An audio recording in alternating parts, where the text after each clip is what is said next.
아침에 축구 소식 듣고 열받아서 밥을 다 못 먹을 지경이었습니다. 슈틸리케호를 언제까지 이대로 둬야 되나요?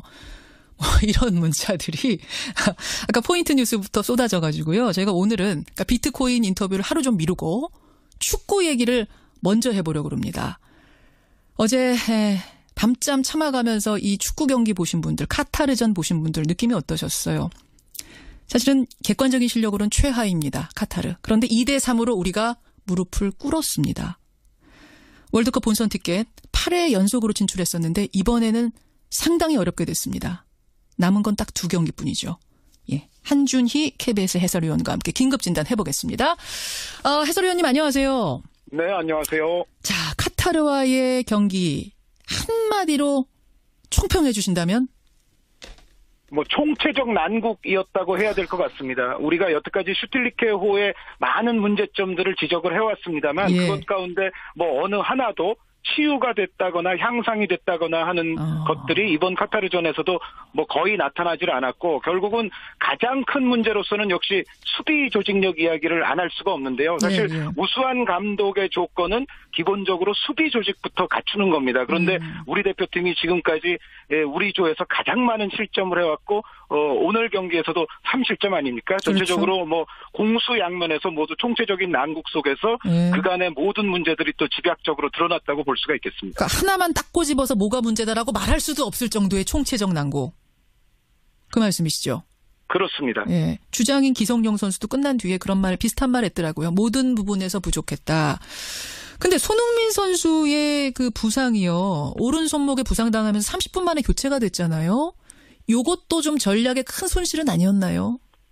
네, 손흥민 선수에게는 매우 유감스럽고 불행한 일이었습니다만, 그나마 다행스럽게도 이근호 선수가 이제 투입이 됐었는데, 이근호 선수가 정말 노장 베테랑으로서의 국가대표 선수의 사명감을 아주 잘 발휘를 해줬고, 이근호 선수의 경기력이 좋았기 때문에 당면한 상황에서의 문제보다는 손흥민 선수의 유감스러운 부상은 향후의 문제가 더 크다는 생각입니다. 손흥민 선수가 지금 골절 사항이 의심이 되고 있고, 물론 국내에 들어와서 더 잘 검진을 해봐야 되겠습니다만 만약 손흥민 선수가 골절상이 돼서 토트넘이라든가 이런 곳에서 이제 여름 훈련을 제대로 받지 못할 경우에는 우리가 8월 말 9월 초에 이란 우즈베키스탄전이 있는데요. 이때 손흥민 선수가 제대로 준비가 될 수가 있을런지가 또 좀 의심스럽습니다. 그래서 향후의 문제가 더 크다는 생각을 하게 됩니다. 아니 사실은 이제 카타르 전만 이렇게 잠깐 부진했다면 실수할 수도 있지, 한 번 이럴 수도 있지 할 텐데 문제는 지난 3월에도 중국한테 0대1로 졌습니다. 게다가 약체로 평가되는 시리아한테는 가까스로 이겼고 좀 시원하게 이긴 게 없어요. 이게 결국은 이렇게 되니까 실력 아니냐, 우리 수준이 여기까지 아니냐 이런 얘기 나오거든요. 어떻게 보세요? 감독이 문제냐 선수들의 문제냐에 대해서 갑론을박이 많이 있었습니다만 제가 봤을 때 선수들의 문제도 당연히 지적할 수 있습니다. 우리 선수들이 카타르전도 그렇지만은 전체적인 예선 과정에서 기본적인 볼 간수가 안 되는 상황도 많이 나왔었고 또 아까 수비 지적을 좀 했습니다만 카타르전에서도 사실 선수들 개개인의 수비적인 판단 미스라든가 위치 선정 미스들이 많이 나타났었거든요. 실책도 있었고 그래서 선수들의 어떤 기량 문제도 분명히 우리가 짚고 넘어가야 됩니다만 사실은 이렇게 기량이 조금 부족한 부분들이 있더라도 이 팀의 능력을 더욱더 극대화시키고 또 상대에 알맞는 맞춤형 디테일을 찾아내서 또 상대를 공략하는 것은 어디까지나 또 수장의 책임이라고 볼 수가 있거든요. 제가 봤을 때 우리 선수들도 물론 완벽하지 않습니다만 사태를 이 지경까지 몰고 온 것은 역시 슈틸케 감독의 책임이 가장 1차적이다라고 이야기를 해야 될 것 같습니다. 사실은 저도 그 질문 지금 드리려고 했던 게 선수 한 명 한 명 보면 다 세계적인 무대에서 뛰는 사람들. 그러니까 카타르나 중국하고는 개개인을 봤을 땐 비교 불가 아닌가요? 네, 전체적인 평균 선수들의 어떤 경쟁력을 보자면 우리가 우위에 있는 게 사실이죠. 중국보다는 우리가 많이 우위에 있다는 생각을 하게 되고요. 카타르에는 일부 개인기 좋은 선수들이 있기는 합니다만 역시 선수단 전체의 평균 기량은 우리가 카타르에게 이렇게 속절없이 패배할 이유는 없다라고 분명히 생각을 합니다. 그러다 보니까 지금 슈틸리케 감독 경질론이 나오고 있습니다. 어떻게 보세요? 사실 슈틸리케 감독의 위기가 완전히 가시화된 거는 작년 10월 이란전 패배의 이후입니다. 그때 이제 우리가 승점상으로도 아주 백척간두에 걸려버렸기 때문에 사실 그 이후 11월 달 우즈베키스탄전이 만약에 우리가 패하기라도 했다면은 아마 제 생각에는 슈틸리케 감독은 거기서 경질이 됐을 겁니다. 그런데 우리가 아주 근근히 또 역전승을 거뒀거든요. 우즈벡에게. 그렇죠. 그러면서 사실은 어떤 의미에서는 골든타임을 우리가 조금 놓친 감이 있습니다. 사실 슈틸리케 감독에게 2014 브라질 월드컵 이후 주어졌던 충분했던 시간을 고려해 본다면 그간의 어떤 여러 가지 경기력 향상이 없었던 것, 이것을 비추어 보면 사실 우즈베키스탄전 결과 여부와 상관없이 그때 경질이 조금 더 논의가 되었어야 되고, 그리고 좀 전에 진행자께서 말씀하신 대로 3월에 이제 중국전 또 패배 이후 정말 본격적인 회의를 하지 않았습니까? 거기서 다시 한번 이제 유임이 되는 결과가 됐기 때문에 결국은 가장 좋은 골든타임 작년 연말을 놓치고 또 이제 3월에 결국은 대안부재로 인해서 뭐 유임이 된다 이런 결론이 나왔던 것이 오늘날 이 위기를 또 초래했다는 생각이 듭니다. 그 우즈베키스탄전에서 간신히 고비고비 넘긴 게 오히려 문제였군요. 그때 과감하게 그때 오히려 망가졌었으면, 완전히 망가졌었으면 참 이게 뭐 역설적이긴 합니다만 그랬으면 지금 상황이 이렇게까지 이 지경까지 가지 않았을 거란 말씀. 그러면요, 위원님. 네. 대안이 없어서 여기까지 온 거예요. 말씀하신 대로. 슈틸리케 감독의 대안 지금은 있겠습니까? 사실 지금 8월 말 9월 초에 우리가 중요한 두 경기를 치러야 되는 입장에서 우리 대표팀을 뭐 당장 외국인 감독이 와서 우리 대표팀의 여러 가지 모든 문제와 우리 선수들을 다 파악해가지고 팀을 만든다는 것은 사실 지금은 시간이 너무 여유가 없기 때문에 만약에 이번에 슈틸리케 감독을 정지를 한다면 당분간은 두 경기 정도는 국내 감독의 어떤 대행 체제로 일단은 가고 본선 진출을 확정 짓고 나서 뭔가 그때 새로운 결정을 해야 된다는 생각입니다. 그래서 당분간 그럼 이제 뭐 국내 대행은 누가 맡을 것이냐. 사실 이전에 3월에 여러 가지 논의를 할 때도 뭐 허정무 감독이라든가 김호곤 감독이라든가 신태용 감독이라든가 이런 인물들의 이름이 또 거명이 됐었기 때문에 만약에 이번에 슈틸리케 감독이 경질이 된다면 이번에도 또 유사한 분들이 거명이 되지 않을까라는 예상은 해볼 수가 있겠습니다. 벌써 청취자 여러분들이 뭐 여러 이름들을 보내주고 계시는데 결국은 국내 쪽에서 뭔가 대안을 찾아야 되지 않겠는가. 이런 문자가 하나 들어왔어요. 그 U20, 그러니까 20살 이하 월드컵에서 엄청난 활약했던 이승우 선수, 백승호 선수 여기 데려올 수는 없는 겁니까? 이런 질문? 네, 데려올 수 있습니다. 그러니까 20세 이하가 아니라 17세 이하 선수라 할지라도 성인 대표팀은 뭐 누구나 데려올 수 있거든요. 다만 이제 그 판단을 하는 것은 뭐 슈틸리케 감독이 됐든 아니면 이 경질을 하고 또 새로운 대행이 됐든 아니면 아예 또 나중에 새로운 감독이 오게 됐든 결국은 그 감독이 판단을 해서 이승우 선수가 우리 대표팀에 필요하다 아니다를 판단을 하게 되는데 필요하다는 생각을 하게 되면 나이에 관계없이 항상 부를 수 있습니다. 한 해설위원님은 어떻게 생각하세요? 저는 저 개인적인 견해는 이승우 같은 선수는 한 명 정도는 대표팀에 필요하다는 생각을 저는 합니다. 그러니까 이승우 선수가 아직까지 본격 프로 무대를 사실 뛰지를 않았던 어떤 핸디캡이 있고 그리고 뭐 신체 조건상으로도 약점이 있다는 얘기들이 여러 차례 나오고는 있습니다만 제가 봤을 때는 이승우 선수는 이승우 선수의 독특한 스타일을 가진 장점이 있기 때문에 대표팀에 불러들일 만한 저는 이유는 있다고 생각을 하거든요. 우리 대표팀의 기존의 자원들 가운데 이승우와 유사한 스타일이 없기 때문에 한 번쯤은 테스트해 볼 수 있지 않을까라는 생각입니다. 여기까지 어제 오늘이군요. 오늘 새벽이니까. 카타르전에 대한 이야기. 모든 문제들이 또 집약적으로 드러났다고 볼 수가 있겠습니다. 그러니까 하나만 딱 꼬집어서 뭐가 문제다라고 말할 수도 없을 정도의 총체적 난고. 그 말씀이시죠? 그렇습니다. 주장인 기성용 선수도 끝난 뒤에 그런 비슷한 말 했더라고요. 모든 부분에서 부족했다. 근데 손흥민 선수의 그 부상이요. 오른 손목에 부상당하면서 30분 만에 교체가 됐잖아요. 요것도 좀 전략의 큰 손실은 아니었나요?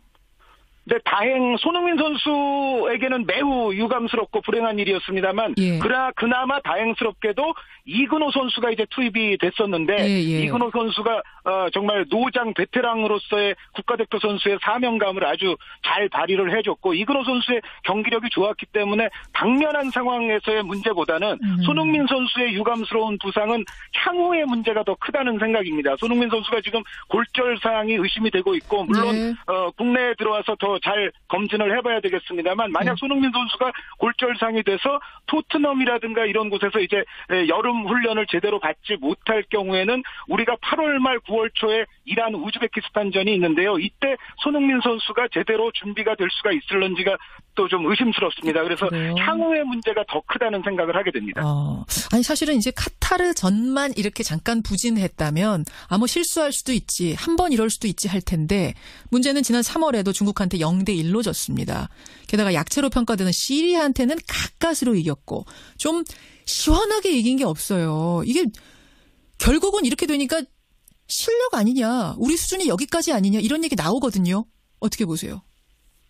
감독이 문제냐 선수들의 문제냐에 대해서 갑론을박이 많이 있었습니다만 제가 봤을 때 뭐 선수들의 문제도 당연히 지적할 수 있습니다. 우리 선수들이 카타르전도 그렇지만은 전체적인 예선 과정에서 기본적인 볼 간수가 안 되는 상황도 많이 나왔었고 또 아까 수비 지적을 좀 했습니다만 카타르전에서도 사실 선수들 개개인의 수비적인 판단 미스라든가 위치 선정 미스들이 많이 나타났었거든요. 실책도 있었고 그래서 선수들의 어떤 기량 문제도 분명히 우리가 짚고 넘어가야 됩니다만 사실은 이렇게 기량이 조금 부족한 부분들이 있더라도 이 팀의 능력을 더욱더 극대화시키고 또 상대에 알맞는 맞춤형 디테일을 찾아내서 또 상대를 공략하는 것은 어디까지나 또 수장의 책임이라고 볼 수가 있거든요. 그렇죠. 제가 봤을 때 우리 선수들도 물론 완벽하지 않습니다만 사태를 이 지경까지 몰고 온 것은 역시 슈틸케 감독의 책임이 가장 1차적이다라고 이야기를 해야 될 것 같습니다. 사실은 저도 그 질문 지금 드리려고 했던 게 선수 한 명 한 명 보면 다 세계적인 무대에서 뛰는 사람들. 그러니까 카타르나 중국하고는 개개인을 봤을 땐 비교 불가 아닌가요?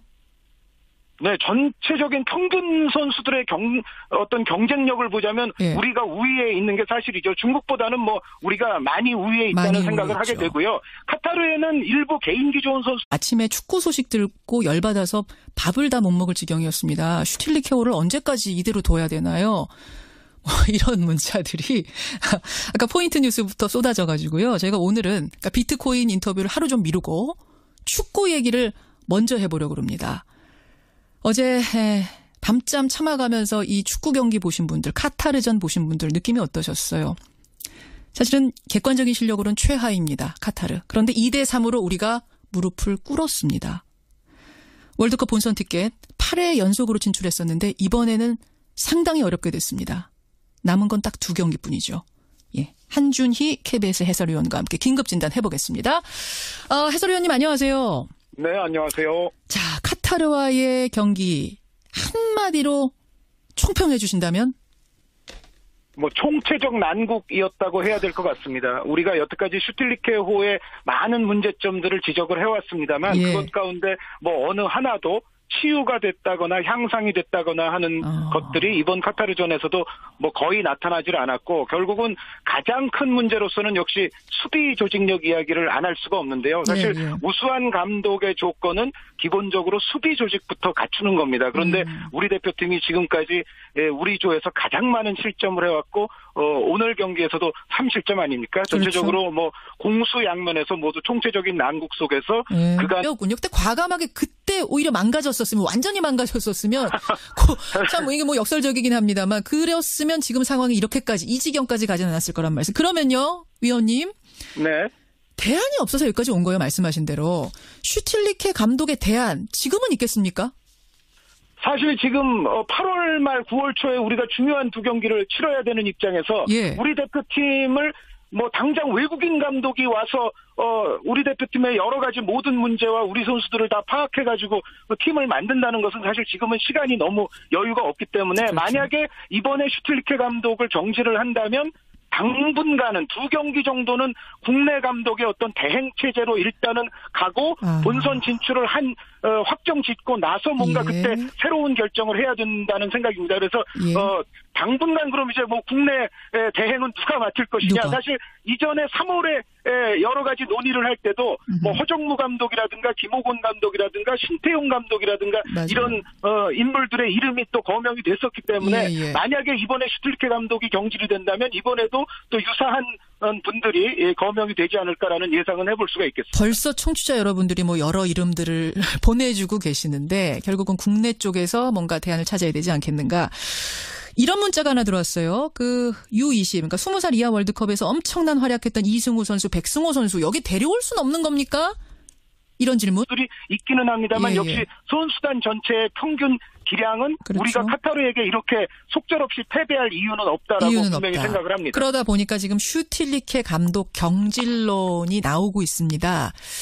어떻게 보세요? 사실 슈틸리케 감독의 위기가 완전히 가시화된 거는 작년 10월 이란전 패배의 이유입니다. 그때 이제 우리가 승점상으로도 아주 대척간두에 걸려버렸기 때문에 사실 그 이후 11월 달 우즈베키스탄전이 만약에 우리가 패하기라도 했다면은 아마 제 생각에는 슈틸리케 감독은 거기서 경질이 됐을 겁니다. 그런데 우리가 아주 근근히 또 역전승을 거뒀거든요. 맞아요. 우즈벡에게. 그렇죠. 그러면서 사실은 어떤 의미에서는 골든타임을 우리가 조금 놓친 감이 있습니다. 사실 슈틸리케 감독에게 2014 브라질 월드컵 이후 주어졌던 충분했던 시간을 고려해 본다면 그간의 어떤 여러 가지 경기력 향상이 없었던 것 이것을 비추어 보면 사실 우즈베키스탄전 결과 여부와 상관없이 그때 경질이 조금 더 논의가 되었어야 되고 그리고 좀 전에 진행자께서 말씀하신 대로 3월에 이제 중국전 또 패배 이후 정말 본격적인 회의를 하지 않았습니까? 거기서 다시 한번 이제 유임이 되는 결과가 됐기 때문에 결국은 가장 좋은 골든타임 작년 연말을 놓치고 또 이제 3월에 결국은 대안부재로 인해서 뭐 유임이 된다 이런 결론이 나왔던 것이 오늘날 이 위기를 또 초래했다는 생각이 듭니다.